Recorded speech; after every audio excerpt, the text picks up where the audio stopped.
ঠাকুরের কি মাথায় ঠিক থাকে? বিপদ কোথায়? তার বিপদ তাকে আবার বলতে হবে না। আরে গোটা গাটাই তো দা ঠাকুরেরই একলার ঘর। ওই প্রবীণ সাপড়ার ছেলে ওই ঘরের খবর নিতে দা ঠাকুর চলে গেছে। দাদা ঠিক আছে যা, তোরা মাছ কাটার ব্যবস্থা করবে যা। তাহলে দেখে নিও মাথা কেমন করে কত ছেলের হাতের পথেতে মাছগুলো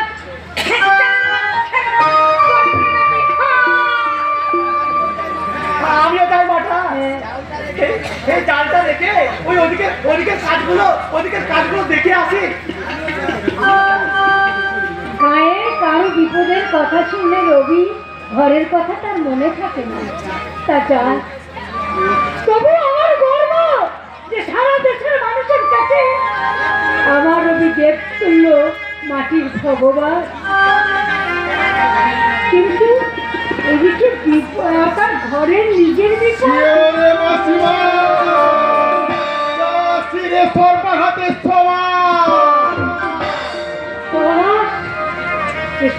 কি বলছো বলো? ঠিকই বলছি মাসিমা। বড়দা কই? বড়দা তার সঙ্গে যে আমার বিশেষ দরকার। তোমার বরটা এই গায়ে কার যেন বাড়িতে গেছে, কিন্তু ওই বিপদের কথা কি আমাকে বলা যাবে না? বলা তা নয় মাসিমা, কিন্তু তা থেকে উদ্ধার পেতে বড়দাকে আগে আমার দরকার। দরকারে বড়দাকে পাবে না, তাই কি কখনো হয় পলাশ? কিন্তু তুমি হঠাৎ ও বাড়ি ছেড়ে এ বাড়িতে ছুটে এলে বিপদের খবর নিয়ে, তবে কি ও বাড়িতে কোনো? না বড়দা, বিপদ বাড়িতে হয়, বিপদ আসছে পড়ছে এই বাড়ির দুয়ারে।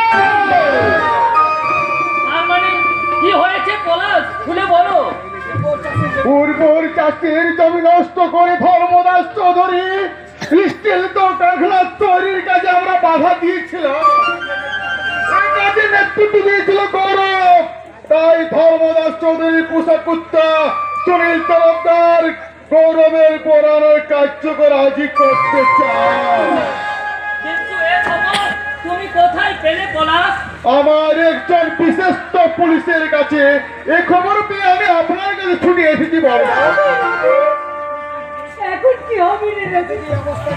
এই গৌরবকে যদি এই অবস্থায় অ্যারেস্ট করে তাহলে আমাদের ঠাকুর মরছে মান সম্মান রক্ষা করতে তোমার রবি প্রাণ দেবে মা, কিন্তু এমন ছেড়ে গেলে এতটুকু খালি আঁচল সে লাগতে দেবে না। কিন্তু বাবা, কোনো কিন্তু নয় মা, তোমার রবি এখনো অস্ত যায়নি। তাই তাদের শয়তানি জাল ছিন্ন করে তোমার মত জগৎ জননী মা এ গ্রামের পবিত্র মাটি আর সরল সরল মানুষগুলোকে রক্ষা করার ক্ষমতা রবি ঠাকুরের এখনো আছে। তাহলে আমি এখন কি করবো বড়দা?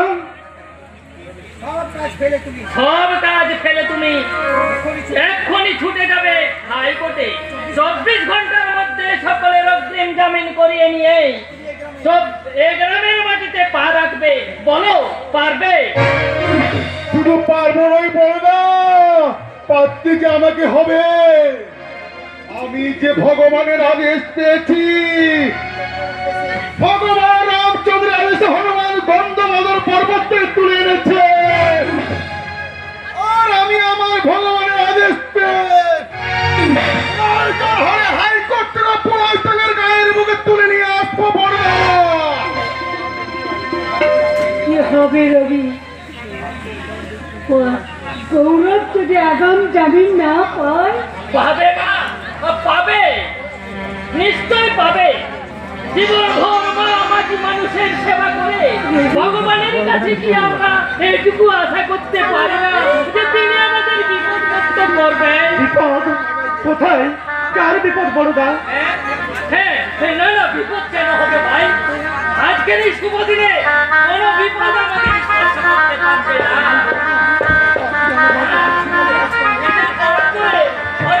ব্যবস্থা করো। আমি এখন যাচ্ছি বাবা, কারণ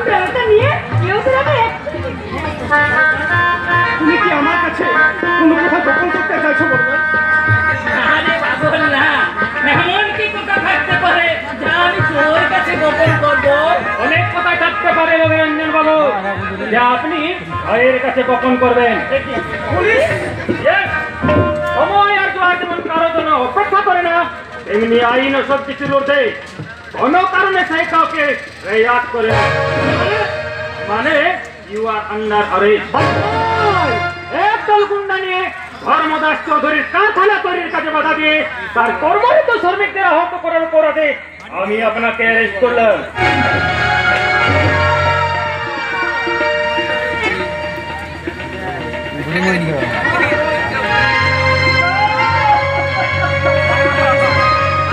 দাঁড়ান অফিসার, গৌরবকে অ্যারেস্ট করার আগে আমার কয়েকটা প্রশ্নের উত্তর দিন। না, কারো কোনো প্রশ্নের উত্তর দিতে আমি বাধ্য নই।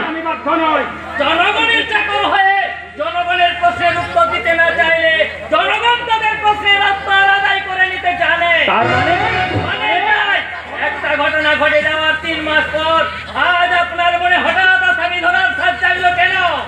কার কাছে কত টাকার বিনিময়ে আজ আপনি ঝোপ বুঝে কম মারতে এসেছেন? কথা ভাবতেন আইন তার নিজের কথাই চলবে। আজ আপনি ফিরে যান দারোগা বাবু। আগামীকাল বেলা 2টার সময় আমার ভাই আপনার থানায় সারেন্ডার করবে। আপনার কথার উপর বিশ্বাস করে আজ আমি চলে যাচ্ছি, কিন্তু আগামীকাল গৌরব বাবু যেন থানায় এসে সারেন্ডার করেন, নইলে অলিতে বিপরীত হবে। চলে কথাটা যেন মনে থাকে।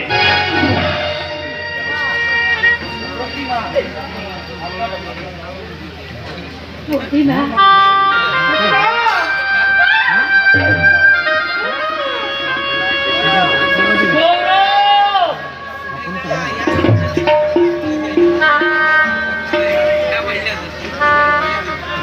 ছোট্ট একটা ভালোবাসা, এই তো শুধু